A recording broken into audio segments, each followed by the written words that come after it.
여러분 TV 드라마나 영화를 보면 요즘에 좀 이런 식의 어떤 편집들이 많은 것 같아요. 그러니까 회상 장면들이 등장하는 거죠. 그러니까 예를 들면 이제 현재 시점에서 어떤 일들이 발생이 됐는데 어쩌다가 그런 사건이 발생이 됐는지를 알려주기 위해서 과거에 있었던 일을 회상하는 그런 장면들이 이제 삽입이 되는 겁니다.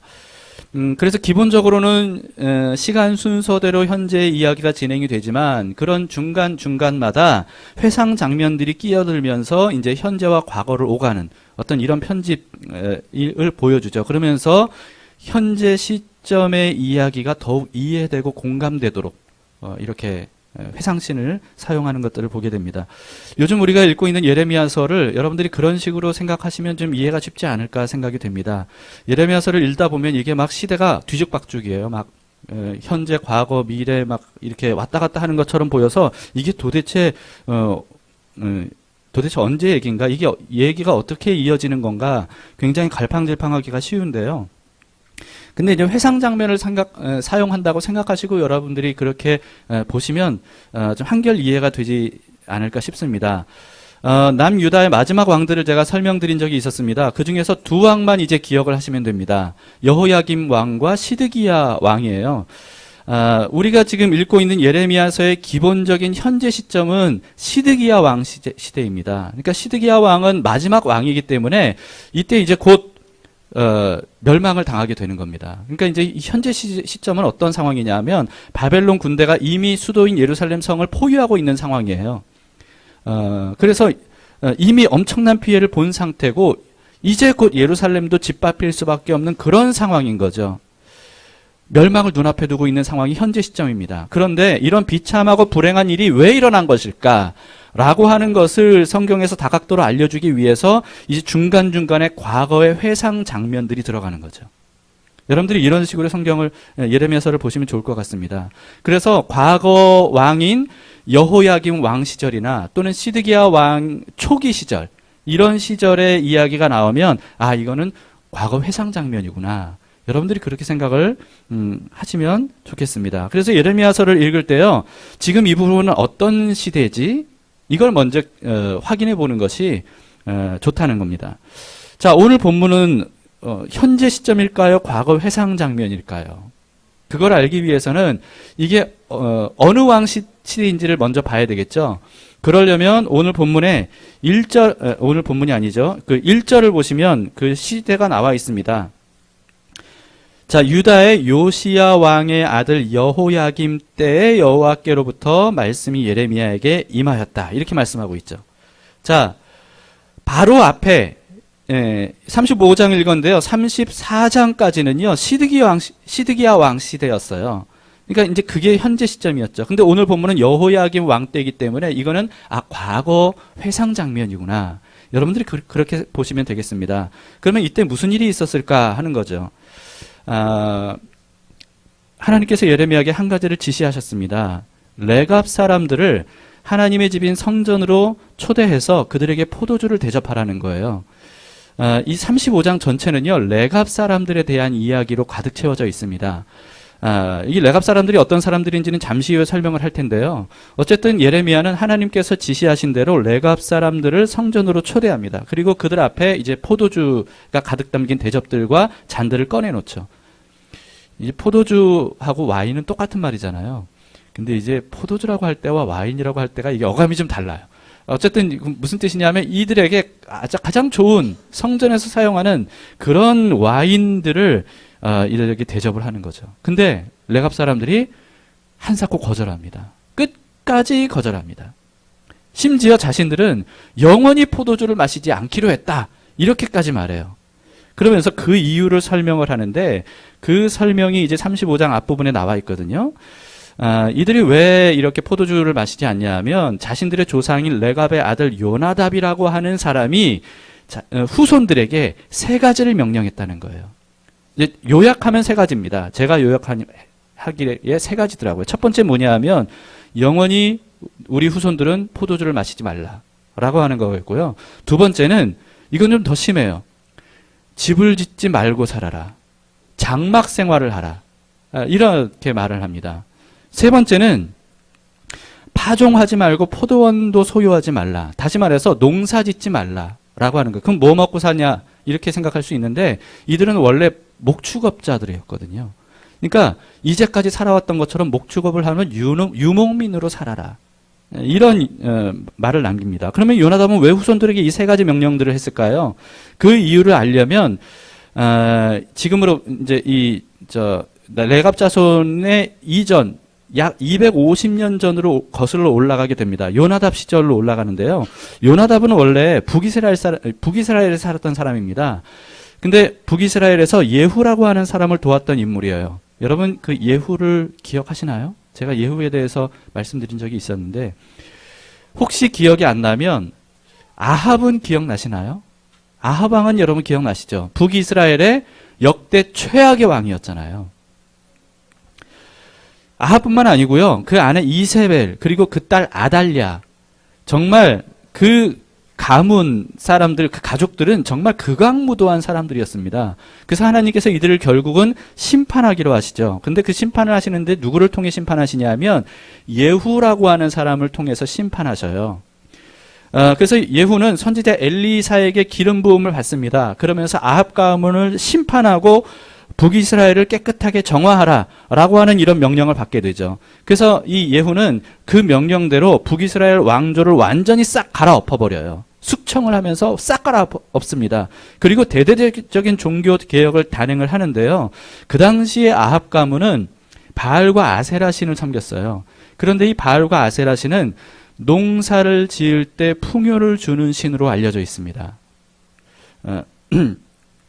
근데 그래서요, 전국에 바알과 아세라 신상들이 쫙 깔려 있었던 거예요. 근데 이 예후가 그 모든 바알과 아세라 신상, 신전, 그리고 또 제사장 싹 다 척결하는 이런 종교개혁을 단행하게 되죠. 그때 예후를 도와서 이런 개혁에 앞장섰던 사람이 레갑의 아들 요나답입니다. 그런데 이 요나답이요, 실망하는 일이 생겨요. 그건 뭐냐면 이렇게 하나님의 말씀대로 우상을 파괴했던 예후가 왕위 위에 오르게 되면서 그러면서 돌변한 거예요. 우상 숭배를 척결했던 사람이잖아요. 그런데 왕이 된 이후에 이 사람이 우상 숭배자가 돼버립니다. 아마도 여기에 대해서 요나답이 굉장히 충격을 받고 큰 실망을 했던 것 같아요. 성경에는 자세히 그 내용은 나와 있지 않지만, 그래서 요나답은 자기 후손들에게 끝까지 하나님 앞에서의 순수한 믿음을 지키기 위해서 이 세 가지 유언을 남겼다. 이렇게 생각이 됩니다. 자, 세 가지라 그랬죠. 첫 번째, 영원히 포도주를 마시지 말라라고 하는 거예요. 여러분, 포도주를 마시지 않는 사람들이 있는데 어떤 사람들이냐면 하나님께 자발적으로 헌신한 나실인들이에요. 나실인들은 포도주를 헌신한 기간 동안 마시지 않습니다. 그런데 술의 지배를 받지 말고 하나님의 다스리심을 받으라는 그런 의미겠죠. 아예 평생 동안 영원히 우리 민족은 다 나실인처럼 포도주 마시지 말라. 이렇게 얘기한 겁니다. 두 번째는 집을 짓지 말고 정착하지 말고 장막 생활을 하라라고 하는 거죠. 하나님께서 출애굽시킨 이스라엘 백성들에게 하나님이 가나안 땅에 정착한 이후에도 지켜야 할 절기들을 말씀해 주셨는데 그 중에 하나가 장막절입니다. 이 장막절 일주일 기간 동안에는요, 이스라엘 백성들이 집에서 나와서 천막을 짓고 거기서 살아요. 그러면서 하나님 앞에 축제를 벌입니다. 이건 뭘 의미하냐면 하나님께서 이스라엘 백성들을 구원하셔서 출애굽시켜 주셔서 광야 생활을 했던 40년 기간을 기념하는 거예요. 그러면서 우리를 구원하신 하나님을 잊지 말자라고 하는 이런 절기죠. 그런데 요나답은 이 장막절, 1년에 한 번 지키는 장막절 이 정도가 아니라 아예 우리 민족, 우리 후손은 다 평생 장막에서 살아라. 이렇게 명령을 한 겁니다. 또 세 번째는 농사 짓지 말고 목축업을 하라는 거죠. 요나답이 예후와 함께 척결했던 바알과 아세라 신이 어떤 신이라고요? 농사에 풍요를 주는 풍요의 신으로 그렇게 사람들이 섬겼습니다. 실제로요, 당시에는요, 부자가 되려면 농사를 지어야 됐습니다. 그러니까 땅을 소유하고, 더 많은 땅을 소유하고 농사를 지으면 부자가 될 수 있었다 하는 거죠. 반면에 목축업은 그 당시에도 가난하고 천대받던 그런 직업이었습니다. 그런데도 불구하고 요나답은 후손들이 우상 숭배에 빠지지 않고 오직 선한 목자 되신 하나님만을 따르도록 하기 위해서인지 몰라도 농사를 금하고 목축업을 우리 후손들은 계속해서 하도록 하라. 이렇게 명령을 한 거죠. 그런데 이런 요나답이라고 하는 한 사람의 조상이 죽은 이후 200여 년이 지난 때까지도 레갑 자손이 이 명령, 세 가지 명령을 잊지 않고 철저히 지키고 있었던 거예요. 이게 이제 오늘 예레미야 35장에서 나타나는 거죠. 그런데 여러분, 레갑 자손 사람들이 포도주를 절대 마시지 않을 것을 하나님이 모르셨겠어요? 너무나도 잘 아셨겠죠. 그런데도 불구하고 왜 그들을 초대해서 성전에서 그들에게 포도주를 대접하라고 했을까요? 왜냐하면 하나님이 이들이 포도주를 거부할 걸 아셨어요. 끝까지 거절할 걸 아셨어요. 그리고 그걸 거절하는 이유를 하나님이 너무나도 잘 아셨어요. 그래서 이들이 조상의 명령을 끝까지 지키는 모습을 만천하에 드러내기를 원하셨던 거죠. 그러면서 이스라엘 백성들을 일깨워 주기를 원하셨던 겁니다. 레갑 사람들은 소수민족이었거든요. 이들에 대해서 잘 알려지지 않았고 더구나 목축업을 하는 비천한 사람들로 여겨졌기 때문에 그렇게 사람들에게 알려지지 않았어요. 그래서 하나님께서 이들을 이 기회에 알리신 거죠. 오늘 본문 14절을 보시면 하나님이 이렇게 말씀하십니다. 레갑의 아들 요나답이 그의 자손에게 포도주를 마시지 말라 한 그 명령은 실행되도다. 그들은 그 선조의 명령을 순종하여 오늘까지 마시지 아니하거늘 내가 너희에게 말하고, 이스라엘 백성들이죠. 너희에게 말하고 끊임없이 말하여도 너희는 내게 순종하지 아니하노다. 그리고 16절에서도요. 비슷한 말씀을 하십니다. 레갑의 아들 요나답의 자손은 그의 선조가 그들에게 명령한 그 명령을 지켜 행하나 이 백성은 내게 순종하지 아니하도다. 그리고 18절에서도 또 동일하게 비슷한 말씀으로 레갑 후손들을 칭찬하십니다. 하나님께서 말씀하시고자 하는 것이 분명하죠. 이 일을 통해서 하나님께서 말씀하시고자 하는 것은 레갑 사람들은 단 한 사람의 조상이 당부한 명령도 그토록 오랜 기간 동안 이렇게 철저하게 지키고 있는데, 이스라엘은 조상 정도가 아니라 인류와 만물을 창조하시고 또 이스라엘을 출애굽시키면서 구원하셔서 지금까지 하나님께서 복을 주신 그 하나님께 약 1000년이 흐르는 기간 동안에도 수많은 조상들과 선지자들을 끊임없이 보내셔서 말씀하셨는데도 불구하고 전혀 귀담아 듣지도 않고 순종하지도 않았다 라고 하는 거예요. 이것이 가당한 일이냐? 이것을 하나님께서 일깨워 주시는 거죠. 그래서 하나님은 레갑 사람들을 통해서 이스라엘 백성들이 좀 스스로 부끄러워하기를 원하셨던 거예요. 왜냐하면요, 왜 부끄러워해야 되냐면 이 레갑 사람들은 사실 이스라엘 자손이 아니거든요. 이스라엘 자손이 아니에요. 그런데도 그들은 자기 조상의 명령을 따라서 오직 여호와 하나님만을 지나칠 정도로 이렇게 순수하게 믿음의 정조를 지키기 위해서 조상의 명령을 따랐던 거죠. 레갑 사람들의 조상은 누구냐 하면요, 모세의 아내 시보라와 장인인 이드로가 원래 속해 있었던 겐 족속이라고 하는 그 후손입니다. 겐 족속은 아브라함의 아들들 중에 미디안이라고 하는 아들이 있었어요. 근데 그 미디안의 자손이 중에 한 사람이에요. 겐이라고 하는 사람이죠. 근데 레갑 사람들은 그러니까 이 겐 족속의 후손인데, 그런데 아브라함의 자손이기는 하지만 이스라엘 12지파에 속한 자손은 아니라는 거죠. 이게 좀 복잡하실지 모르겠는데 좀 이해를 잘 하셨으면 좋겠습니다. 근데 어쨌든 이렇게 아브라함의 자손이고 이스라엘 백성들과는 가까운 사이였기 때문에, 왜냐하면 모세의 장인이었 가족이잖아요. 그렇기 때문에 이스라엘 백성들이 가나안 땅에 들어갈 때 겐 족속 중에 일부가 아마 거기에 함께 들어갔던 것 같아요. 가나안 땅에. 그래서 함께 이렇게 계속해서 함께 살았던 거죠.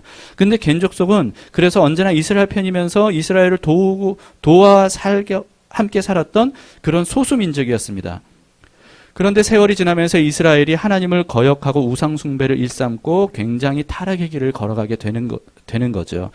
그런 때에도 불구하고 겐 족속의 후예인 레갑 사람들만은 끝까지 하나님을 향한 순전한 믿음을 철저히 지켜나갔던 거예요. 이들은 부와 권력과 쾌락을 추구하지 않았습니다. 가난하고 천대받는 목축업을 고수했어요. 이유가 뭐예요? 조상 요나답의 명령을 따라서 하나님을 향한 순수한 믿음을 지키기 위해서였어요. 여러분, 하나님께서는 소수에 천대받던 그들을 예레미야를 통해 전면으로 내세우셨던 겁니다. 그리고 그들을 칭찬하시며 높여주셨어요. 그리고 오늘 본문의 마지막 19절을 보시면 그들에게 이렇게 축복하시죠. 그러므로 만군의 여호와 이스라엘의 하나님께서 이와 같이 말씀하시니라. 레갑의 아들 요나답에게서 내 앞에 설 사람이 영원히 끊어지지 아니하리라 하시니라. 뭐라고 축복하셨죠? 하나님 앞에서 레갑 후손들이 영원히 끊어지지 않을 것이다. 근데 지금 언제 시점에 말씀하신 거예요? 이게 남유다가 멸망당하기 얼마 전에 하나님이 이렇게 레갑 후손들을 전면에 내세우시면서 이들이 조상의 말을 따라서 하나님 앞에 순수한 믿음을 지켰기 때문에 이들이 복을 받을 것이다. 이렇게 말씀하신 거죠. 원래 요나답은 북이스라엘에 속해 있었던 사람이라 그랬죠. 근데 북이스라엘은 이미 이 시점에서 멸망당했습니다. 그런데 이 요나답의 후손들, 레갑 후손들은 살아남아서 남유다로 온 거예요. 그런데 이번에는 남유다마저도 멸망당하게 됐습니다. 근데 하나님께서 이 레갑 후손들에게 약속하신 거예요. 너희는 멸망당하지 않을 것이다. 너희는 살아남을 것이다. 너희는 영원히 하나님 앞에 서게 될 것이다. 이렇게 말씀하셨어요. 그래서 남북 이스라엘 모두 심판을 당할 때 유일하게 하나님께 칭찬과 축복을 받았던 사람들이 바로 레갑 사람들인 거예요. 이 약속대로 바벨론이 남유다를 멸망시킬 때 그때 레갑 사람들은 살아서 유다 땅에 남아있게 됩니다. 자, 여러분, 그 이후 이스라엘 남유다가 완전히 멸망당한 이후 70년이 지난 다음에 어떤 일이 일어나죠? 드디어 하나님의 약속대로 유대인들이 출 바벨론해서 다시 이 이스라엘 유대 땅으로 돌아오게 되죠. 그때 돌아왔을 때 느헤미야서에 보면요, 이 레갑 사람들이 다시 등장해요. 이 사람들이 예루살렘 성 재건을 할 때 한 몫을 맡아서 힘껏 그 재건을 함께 하게 됩니다. 그러니까 이건 뭘 얘기하는 겁니까? 여러분, 예루살렘과 남유다는 바벨론 느부갓네살 왕에 의해서 완전히 파괴가 됐었거든요. 그리고 70년이 지난 이후까지도 이 파괴된 것을 복구하지 못한 상태에서 그렇게 있었어요. 그런데 그렇게 생존하기도 힘들고 어려운 그 땅에 남아 있었던 레갑 사람들은 끝까지 그 땅에서 믿음을 지키면서 하나님의 약속이 이루어지기를 기다려왔던 거예요. 그리고 드디어 하나님의 약속대로 70년 만에 이들이 돌아왔을 때 기쁜 마음으로 함께 재건을 도왔던 거죠. 근데 여러분, 레갑 사람들의 이야기는 이게 다가 아니더라고요. 제가 설교 준비를 하면서 놀라운 사실을 알게 됐습니다. 예루살렘 성이 재건될 때 레갑 사람들이 거주했던 곳이 베탁게렘이라고 하는 곳이에요. 발음도 어렵죠? 베탁게렘. 이라고 하는 곳인데 이 곳 지방이 어디에 있냐 하면 후에 이제 라헬 라못이라고 하는 지명으로 바뀌게 되는데요. 이 장소가 예루살렘과 베들레헴 그 사이에 있어요. 예루살렘과 베들레헴은 거의 붙어 있거든요. 그런데 그 사이에 위치한 곳이 바로 베탁게렘 또는 라헬 라못이라고 불렸던 곳입니다. 여기서 이들은 계속해서 유목민 생활을 하면서 목축업을 했고요. 그리고 예루살렘이 다시 재건되면서 성전이 세워졌을 때 아마도 이들이 예루살렘 성전에서 제물로 드려지는, 성전에서는 끊임없이 제물이 드려지잖아요. 그런 제물로 드려지는 양들이 이들의 손에 길러지지 않았을까, 이렇게 생각해 볼 수가 있습니다. 왜냐하면 이들은 계속 목축업을 했으니까. 그것도 예루살렘 인근에서 했으니까. 이런 삶이 이후로 이들이 400여 년간 이어졌다면 우리가 생각해 볼 수 있는 게 뭐냐 하면요, 이때로부터 400여 년이 지난 이후에 무슨 일이 일어납니까? 무슨 일이 일어납니까? 드디어 구세주가 탄생하셔요. 구세주가 탄생하셔요. 여러분, 성경을 잘 아시는 분들이라면 제가 지금 무슨 말씀을 드리려고 하는지 아마 짐작이 가시는 분들이 있을지 모르겠습니다. 예수님이 어디에서 탄생하셨어요? 베들레헴에서 탄생하셨어요. 근데 다윗의 고향인 베들레헴에서 탄생하셨는데 예수님께서 탄생하실 때 아는 사람들이 있었어요, 없었어요? 구세주가 탄생하신다는 사실을 아는 사람이 없었어요. 있긴 있었죠. 동방박사가 있었어요. 그런데 아직 그 탄생하신 그날 도착한 건 아닐 거예요. 성경을 보건대 그날 도착하신 건 한 건 아닐 거예요. 그런데 이들을 최초로 예수님의 탄생을 최초로 목격한 사람들이 있었습니다. 그 사람들이 누구예요? 목자들이에요. 그날 한밤중에 양을 치던 목자들. 이들이 어떻게 알게 됐어요? 하나님께서 특별히 가장 먼저 그들에게 천사를 보내셨어요. 그리고 그 천사가 이 목자들에게 알려주죠. 만물의 온 인류를 구원하실 구세주가 베들레헴에 탄생했다. 이 소식을 들은 목자들이 깜짝 놀라서 달려가요. 그리고 아기 예수를 만나서 그분에게 경배하죠. 이 목자들이 누구였겠냐는 거예요. 한밤중에 베들레헴 인근에서 양을 치던 목자들. 이들이 레갑 사람들이 아니겠냐는 거죠.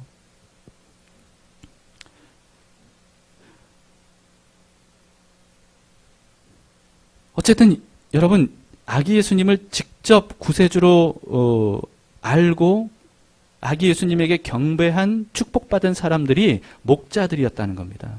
그리고 그 목자들은 아마도 레갑 사람들이었을 것이다 라고 하는 거죠.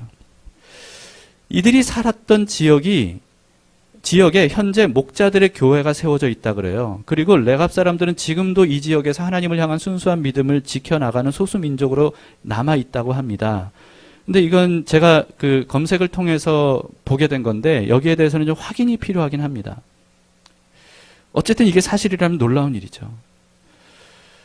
여러분, 오늘 본문인 35장은 이처럼 조상의 말을 수백 년간 지켜왔던 레갑 사람들에게 초점이 맞춰져 있습니다. 그런데 그 다음 장인 36장에는요, 이 사람들과 대비되는 한 사람의 초점이 맞춰지고 있어요. 그게 누구냐 하면 여호야김 왕입니다.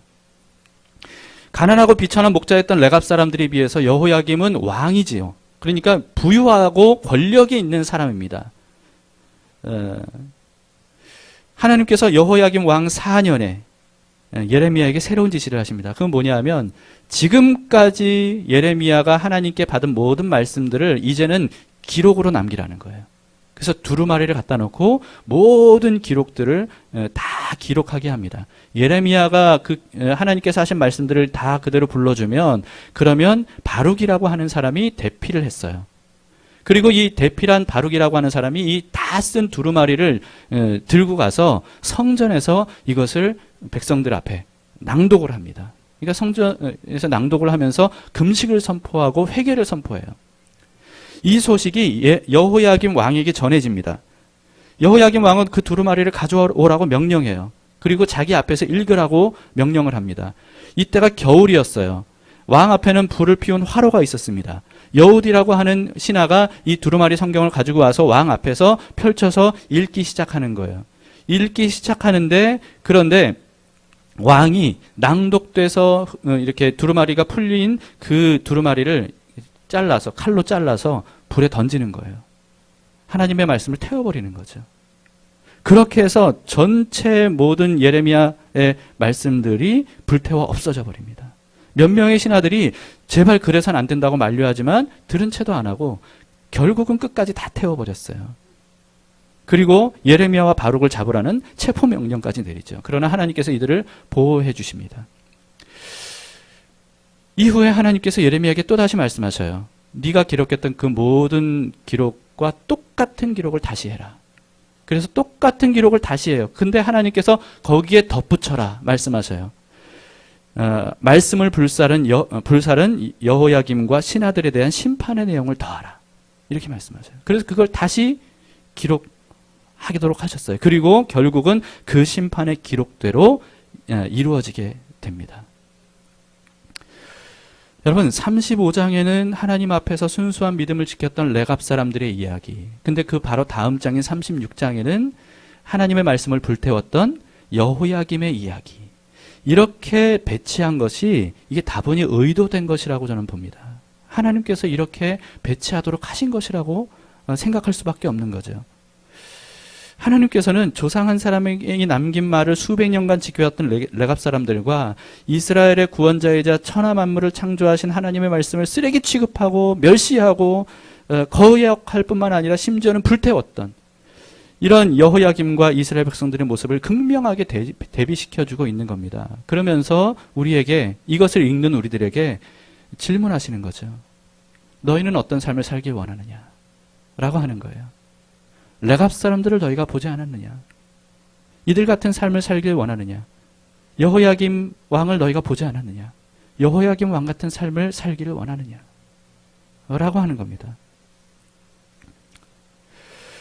세상의 부와 권력과 쾌락을 따라 사느라 하나님의 말씀쯤이야 가볍게 무시하면서 우상이든 뭐든 자기의 욕망을 채워줄 수만 있다면 적당히 타협하는 그런 삶을 살겠느냐? 아니면 좀 비천하게, 가난하게 살더라도 오직 하나님만을 섬기고 따르기 위해 하나님께서 하신 말씀을 귀담아 듣고 살아가는 이런 삶을 살기를 원하느냐? 둘 중에 어느 삶이 너에게는 더 낫다고 보이느냐? 라고 하는 겁니다. 여러분, 오늘날에는 충성이라는 개념이 굉장히 구태의연하게 여겨지고 있습니다. 여러분, 충성하면 어떤 느낌이 드시나요? 옛날에는 진짜 충성 굉장히 많이 듣는 말이었거든요. 근데 요즘에는 충성이란 말을 군대에서 말고는 듣기 어려워요. 요즘에는 또 충성보다는 필승을 많이 하는 것 같습니다.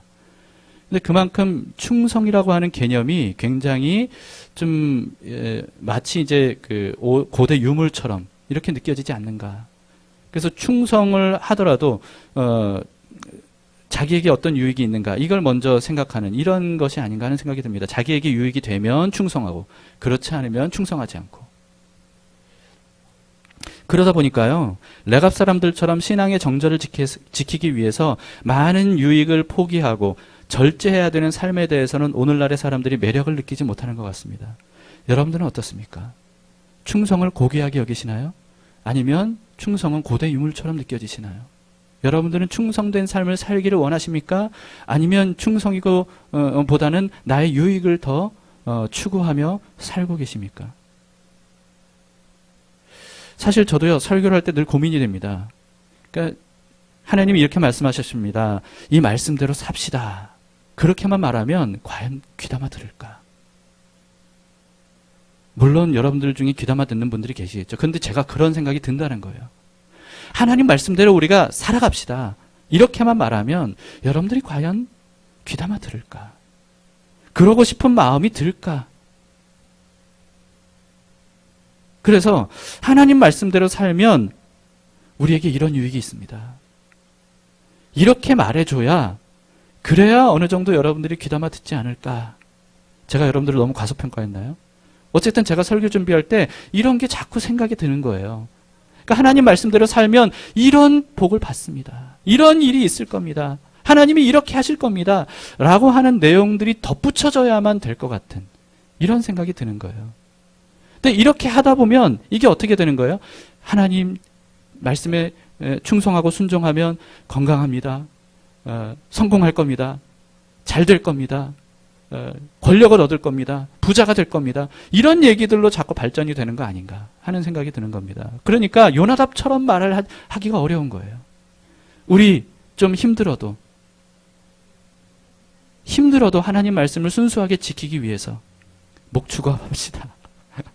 장막에서 삽시다. 뭐 이런 비슷한 얘기들을 하기가 어려운 거예요. 왜냐하면 그러면 과연 하나님 말씀대로 살려고 하는 사람들이 있을까 하는 거죠. 오늘날 그리스도인들의 신앙이 왜 이렇게 아슬아슬할 정도로 얄팍해졌을까요? 얼마 전에요, 화본을 보면서 이게 좀 안타까운 마음이 아내가 들었어요. 왜냐하면 좀 이렇게 그동안 아주 근사하게 세워져 있었던 나무 하나가 이게 좀 흔들흔들 하는 거예요. 이파리가 막. 근데 그게 원래 뿌리가 얕대요. 그래서 이렇게 흔들흔들 하니까 그 중에서 가장 큰 나무거든요. 우리 집에 있는 나무 중에. 근데 흔들흔들 하는 거예요. 맥없이. 뿌리가 얕다. 여러분, 근데 우리가 그러고 있지 않은가 하는 거예요. 오늘날 한국 그리스도인들은 이렇게 뿌리가 얕은 나무처럼 쉽게 흔들려요. 쉽게 뿌리 뽑혀요. 왜 이렇게 얄팍한 신앙생활을 우리가 하게 된 거죠? 제가 생각해 보니까요, 하나님 말씀에 대한 충성심이 사라졌기 때문이 아닌가 하는 겁니다. 하나님께서 말씀하셨기 때문에 옳습니다. 제가 말씀대로 살겠습니다. 이게 안 되고 하나님 말씀대로 살 것인가 살지 않을 것인가 이 기준을 나름대로 세우는 거죠. 그게 뭐예요? 그러면 나에게 어떤 유익이 있을까? 하나님 말씀대로 살면 나에게 어떤 유익이 있을까? 이거를 계산하는 거예요. 그러니까 내 생각에 별 유익이 없는 것 같으면 별로 귀담아 듣지 않아요. 그러나 하나님 말씀대로 하면 이런 유익이 있대라고 하면 그제서야 그럼 내가 그렇게 해야 되겠구나. 이런 신앙생활을 우리가 하다 보니까 그러니까 이게 쉽게 뿌리 뽑히는 이런 믿음이 우리가 아닌가 하는 생각이 드는 거죠. 여러분, 그럼에도 불구하고 저는 여러분들에게 자신 있게 말씀드릴 수가 있습니다. 하나님 말씀에 순종하는 삶이야말로 우리에게 가장 유익합니다. 그러나 자신의 유익을 위해서 순종할 것인가 말 것인가를 따지다가 순종하면 거의 모두 실망할 거예요. 하나님 말씀대로 살면 가장 큰 유익을 얻어요. 그러나 유익을 얻겠다고 순종하는 사람은 반드시 실망하게 될 거예요. 왜냐하면 내가 생각하는 유익과 하나님께서 생각하시는 유익이 너무 다르거든요. 우리가 기대하는 유익은 대부분 어떤 유익이에요? 쉽게 확인 가능한 거, 눈에 보이는 거, 현세적인 거, 즉각적인 거, 세속적인 것. 대부분 이런 것들이 아닌가 싶습니다. 반면에 하나님의 말씀대로 살 때 얻는 유익은 어떤 유익입니까? 즉각 눈에 보이진 않아요. 그러나 궁극적이에요.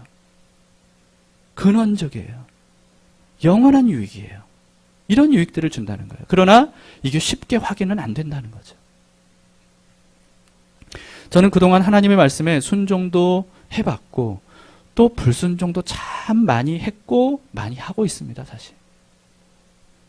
그러면서 어쨌든 불순종을 많이 하면서도 순종해본 경험을 통해 제가 확실히 알게 된 것은 뭐냐 하면요. 하나님 말씀에 순종했을 때 정말 세상에서는 줄 수 없고 세상은 알 수조차 없는 그런 유익이 저에게 오더라고요. 저에게 있더라고요. 가정에도 삶에서도 인간관계에서도 이런 유익들이 있더라고요. 반면에 저의 어떤 얄팍한 생각들 때문에 하나님 말씀을 딱 눈 감고 순종하지 않았을 때 그때는 그 당시에는 좋은 것처럼 여겨지지만 그러나 그로 인해 많은 문제들이 발생된다는 것을 깨닫게 됐습니다. 여기에 대해서는 뭐 실제적인 말씀을 드리면 좋겠지만 좀 이 시간에 그럴 시간은 없고요. 사실 여러분, 하나님의 모든 말씀은 하나님 자신을 위한 말씀이 아니에요. 그런데도 많은 사람들이 오해합니다. 하나님이 명령하신 것은 하나님께서 자기를 위해 우리에게 명령하신 것이라고 이렇게 오해를 합니다. 그렇지 않아요. 하나님은 우리에게 명령하실 때 자신을 위해 명령하시는 게 하나도 없어요. 다시 말해서 하나님께서 명령하신 것을 우리가 순종한다고 해서 하나님께 직접적인 유익을 드리는 게 1도 없습니다. 또 우리가 하나님이 명령하신 것을 불순종한다고 해서 하나님께 어떤 피해를 드릴 수 있느냐? 아니요. 그런 게 1도 없어요. 물론 하나님이 기뻐하시거나 또는 슬퍼하시거나 분노하시거나 이런 차이는 있을지 몰라도 직접적으로 하나님께 무슨 피해를 드리거나 어떤 유익을 드리거나 이럴 수는 없다는 겁니다. 다시 말해서 무슨 뜻입니까? 하나님이 하신 모든 명령들은 사실 하나님 자신을 위한 명령이 아니라는 거예요. 우리를 위한 명령입니다. 그 명령과 말씀대로 순종하는 사람만이 하나님께서 왜 그런 명령을 나에게 하셨는지를 뒤늦게 깨닫게 돼요. 이래서 하나님께서 그렇게 하라고 하신 거였구나.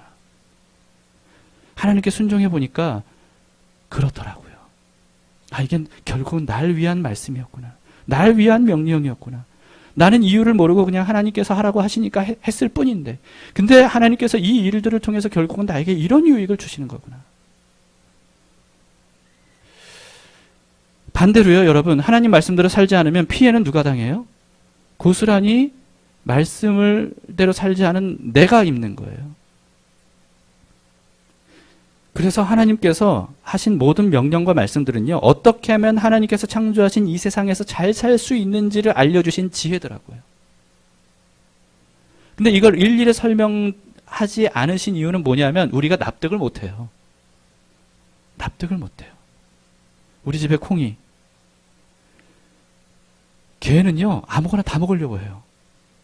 심지어는 화분에 자꾸 뒤져가지고 돌을 먹어요. 자꾸 돌을 먹고 씹어요. 그러니까 그 화분들을 다 그 이끼로 풀 이런 걸로 다 덮어야 돼요. 얘는 먹지 말라고 해도 그렇게 자꾸 그걸 갖다가 먹으려고 해요. 가지고 놀고 막. 왜냐하면 제가 어릴 때, 제가 청년 시절에 우리 집에서 길렀던 개가 돌을 먹고 이게 속에서 썩어서 괴사했거든요. 죽었거든요. 그 개가. 그러니까 제가 그걸 아니까, 야, 돌 먹으면 안 돼. 근데 얘는, 얘 생각은 이러겠죠. 이 좋은 걸, 이 재밌는 걸, 왜 자꾸 말릴까? 하나님과 우리 수준 차이가 콩이와 저 차이보다 훨씬 더 갭이 크리라고 봅니다.